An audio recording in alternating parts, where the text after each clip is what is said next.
Wabarakatuh. Bismillahirrahmanirrahim.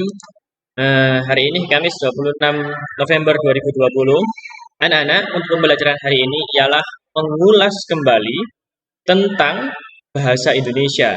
Jadi nanti tugas ini akan diposting oleh Pak Rohman di jam 9. Ya, ada beberapa tugas yang bisa kalian ambil. Beberapa materi ini cukup lumayan banyak ya, sehingga nanti butuh beberapa teknik belajar sesuai gaya belajar kalian tentunya. Pertama, buka Word ini atau PDF ini. Ya, Word atau PDF ini. Ya, kemudian nanti bisa di-download atau di screenshot saja. Ya, download ini atau ini. Ya, kemudian nanti buat bacaan. Ya, ini nanti buat kita belajar. Nanti akan saya jelaskan. Ini bacaan, sebuah bacaan nanti akan dijelaskan oleh Pak Roman buat materi hari ini. Kemudian nanti ini buat soal. Ya, ini buat soal. Ini adalah teks non fiksi atau teks narasi. Ya, sehingga nanti dalam pembelajaran bahasa Indonesia ini bisa lancar. Anak-anak tidak harus bolak-balik membuka dua media kalau di print ya. Tapi kalau tidak di print ya ada teknik yang lain. Terserah kalian tekniknya seperti apa. Kalau tidak punya print dan terbatas di rumah, bisa dengan screenshot atau kembali lagi ke Classroom, kemudian kembali lagi ke Google Form, Classroom, Google Form gitu ya. Nah, yang ini dicatat, yang saya jelaskan sekarang ini harus dicatat. Ini insya Allah sudah pernah diberikan, ya. Ada ide pokok, informasi penting, membuat pertanyaan, ya. Ada kata apa, bagaimana, di mana, siapa, berapa, dulu ya. Adik Simba, gitu ya, disingkat seperti itu. Kemudian meringkas atau menyimpulkan teks, biasa diistilahkan merangkum, ya. Kemudian menulis karangan non fiksi. Non fiksi itu berarti tidak mengarang, tidak atas imajinasi kalian, tapi atas dasar data dan fakta. Ya, berarti itu non fiksi. Fiksi itu kan artinya tidak nyata ya. Baik, kita mulai pembelajaran hari ini. Pertama, yaitu ide pokok. Nah, insya Allah semuanya sudah paham. Ide pokok itu, ini ada sebuah paragraf dari tadi. Ya, kalau kita kembali ke Classroom, paragraf dari ini kan bacaannya ya, pencemaran udara di kota. Ini paragraf ini dipotong sama Pak Rohman, ditaruh di sini. Nah, ini kelewatan. Coba ini dibaca satu paragraf ini. Ingat ya, paragraf itu biasanya menjorok ke dalam ininya ya, kalimat pertamanya. Dan paragraf itu adalah susunan dari beberapa kalimat ya. Ini ada berapa kalimat kira-kira? Hitung saja titiknya ya. Titiknya ada 1, 2, 3, 4, 5, 6, 7, 8. Berarti satu paragraf ini ada 8 kalimat. Ingat, paragraf itu ada deduktif, induktif, dan campuran ya. Deduktif berarti di depan, induktif di belakang, campuran di depan atau di belakang, atau bukan bisa di tengah paragraf pokoknya atau ide pokoknya. Kira-kira paragraf ini yang mana ya? Nah, coba kita judulnya dulu ya. Ingat menulis judul. Dulu ada kata hubung dalam menulis judul. Kata hubungnya di sini apa? Yaitu di. Ya, makanya di ditulis huruf kecil, sedangkan sisanya ditulis huruf besar. Seperti P ini ditulis huruf besar, U ditulis huruf besar, dan K ditulis huruf besar. Insya Allah semuanya paham cara menulis judul. Kalau tidak ada kata hubung itu di, si, ke, kemudian bila mana, bagaimana itu ya, kata penghubung ya. Jadi ditulis huruf kecil. Ini tulis judulnya pencemaran udara di kota. Saat hendak berkunjung ke rumah nenek di desa, Nina diantar ayahnya melewati daerah perkotaan. Nina sangat jarang jalan-jalan ke perkotaan. Saat melewatinya, Nina merasa pandangannya kabur. Nina seperti melihat kabut tipis yang menyelimuti perkotaan. Nina pun bertanya kepada ayahnya tentang kabut tipis itu. Ayah Nina menjelaskan bahwa kabut tipis itu adalah polutan. Polutan itu berasal dari gas buang kendaraan dan pabrik. Gas itu membumbung tinggi hingga seperti kabut yang menyelimuti perkotaan. Ingat, ide pokok itu kata yang mewakili seluruh paragraf. Ya, saya ulangi lagi, kata yang mewakili seluruh paragraf. Kalimat ya, maaf. Kalimat yang mewakili seluruh paragraf. Kira-kira kalimat keberapa Atau kalimat mana yang mewakili seluruh paragraf? Kalimat di awalkah atau di akhirkah? Coba, biasanya, gampangnya cara mencari ide pokok ya. Kalau nggak di kalimat awal, ya di kalimat akhir, deduktif, induktif, ya. Saat hendak berkunjung ke rumah nenek di desa, Nina diantar ayahnya melewati daerah perkotaan. Kita kunci dulu ini, kemudian bawahnya. Kalau ingat ya, kalau tidak induktif ya deduktif. Gas itu membumbung tinggi hingga seperti kabut yang menyelimuti perkotaan. Kota. Dari tadi ngomong kota, ini ngomong kota, ini ngomong kota. Mana lagi? Ini ngomong kota.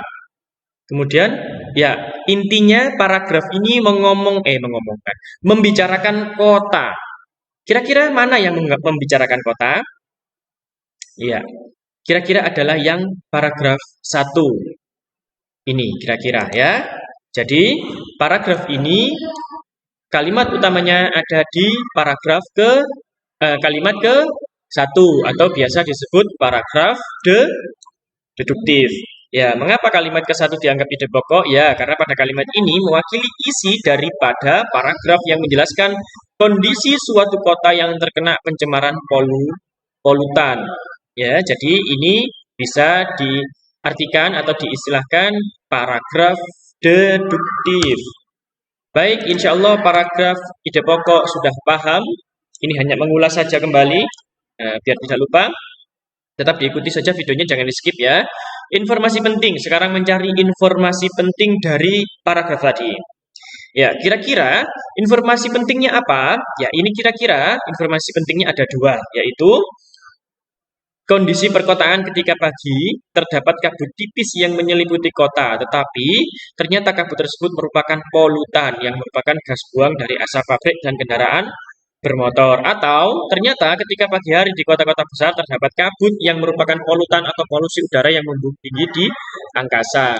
Intinya, informasi penting itu hal yang dianggap paling penting dari paragraf. Ya, insya Allah Bapak sudah ngerti lah ya.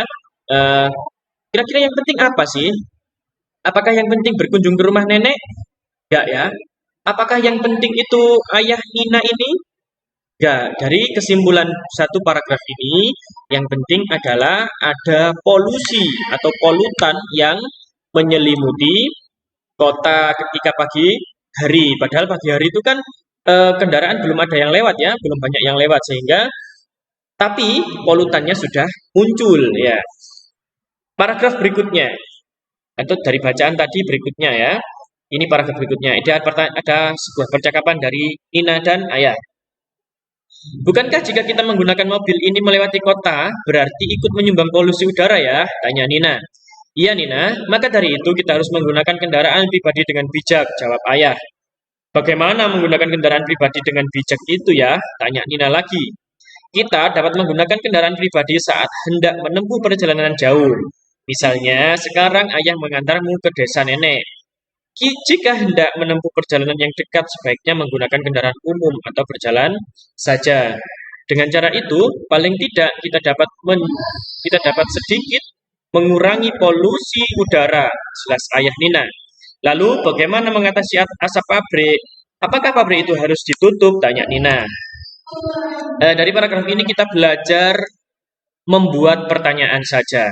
Ya, dulu ada adik Simba, ya disingkat adik Simba. Apa, di mana, kapan, siapa, mengapa, bagaimana, dan berapa. Ya, adik Simba berapa. Ya, insya Allah gampang. Dari pertanyaan-pertanyaan atau dari paragraf tadi bisa diambil sebuah pertanyaan. Bagaimana cara mencegah polusi udara? Ya, mengapa kita harus menggunakan kendaraan pribadi dengan bijak, ya kan? Adakah cara lain untuk mencegah polusi udara?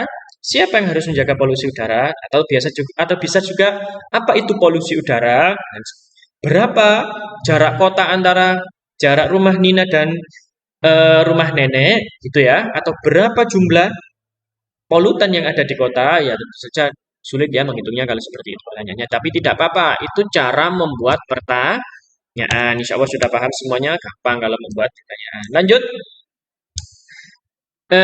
Mari kita meringkas dan menyimpulkan teks ini paragraf berikutnya. Jadi ini adalah paragraf berikutnya, anak-anak, dari lanjutannya tadi. Tidak mungkin kita menutup pabrik karena banyak orang yang hidup dengan bekerja di pabrik. Ya, jadi di pabrik itu banyak orang bekerja untuk kehidupannya ya. Aktivitas pabrik dengan gas buangnya itu memang selalu bertambah setiap tahun. Namun cara mengatasinya juga harus bijak. Berkaitan dengan pendirian pabrik ini biasanya harus berdiskusi dengan pemerintah juga papar ayah Nina. Ini dibaca sendiri nanti. Saya lanjutkan biar cepat. Jadi, bagaimana cara meringkas atau menyimpulkan? Cukup tulis informasi penting atau ide pokok atau kalimat penjelas. Dulu pernah saya ajarkan di kelas 4C, yang pernah kelas 4C ya, yang 4B dan 4A saya kurang paham, tapi insya Allah dalam penjelasan ini saya akan jelaskan. Untuk meringkas atau menyimpulkan, cukup cari informasi penting, kemudian tulis ide pokok dan kalimat penjelas sedikit saja. Tapi dirangkum dengan bahasamu sendiri. Ya, jangan ditulis semua. Merangkum itu bukan ditulis semua, anak-anak ya. Jadi kalau kamu merangkum, kamu tulis semua satu paragraf ini, kamu tulis semua. Ini kan ada 2 paragraf ya. Satu paragraf ini kamu tulis semua dengan bahasa yang persis seperti ini. Ini bukan merangkum, tapi mencontek ya. Ini contoh merangkum dari kalimat atau paragraf di atas yang tadi. Kita tidak mungkin menutup pabrik karena banyak pekerja yang hidup di sana. Tapi terkadang pendirian sebuah pabrik atas dasar diskusi dengan pemerintah dan kita bisa mendiskusikannya dengan pemerintah untuk mengatasi polusi pabrik. Jadi ini bahasa kita sendiri yang kita rangkum dari kalimat tadi di atas. Ini juga kalimat atau paragraf di bawahnya atau paragraf keduanya yang slide terakhir tadi ya. Jadi ini dirangkum dengan bahasa kita sendiri. Menurut ayah Nina, untuk mencegah polusi kita bisa melaksanakan penghijauan di mana-mana sehingga bisa menambah udara segar dan menurunkan polusi udara. Karena di tengah kota saat ini tidak begitu banyak hutan kota. Jadi ini bahasa kita sendiri dari rangkuman ide pokok, kalimat penjelas dan informasi penting. Dirangkum itulah yang disebut meringkas atau menyimpulkan. Ya, jadi bahasa Indonesia itu adalah penuh dengan sastra. Bahkan belajar pun harus dengan sastra. Kita sudah belajar sastra di pantun sama puisi, kemudian kita juga belajar sastra di bahasa Jawa, ada tembang macapat. Nah, jadi kelas 5 ini penuh dengan belajar sastra.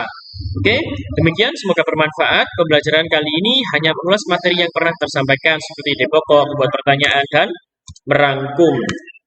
Mari kita buktikan di Google Classroom. Nanti kalian ke Classroom, ya ini, klik ini seperti biasa ya. Ini materi hari ini yang dijelaskan Pak Rohman. PDF-nya ada 2. Ini sama ya. Nanti saya hapus 1. Word atau PDF ini sama. Cukup dibuka salah satu buat ngeprint ya. Kalian punya print. Loh, kok ini? Oke lah, nanti saya. Oh, formulirnya rusak anak-anak. Ya baik. Habis ini saya perbaiki. Nanti ikuti saja petunjuk pada formulir tersebut. Nanti kalian akan mengerjakannya sama seperti yang saya barusan ini kan jelaskan. Insya Allah paham, mudah kok ya. Jadi tidak perlu lah kalian minta bantuan orang lain atau ibu bapak. Cukup kalian kerjakan sendiri.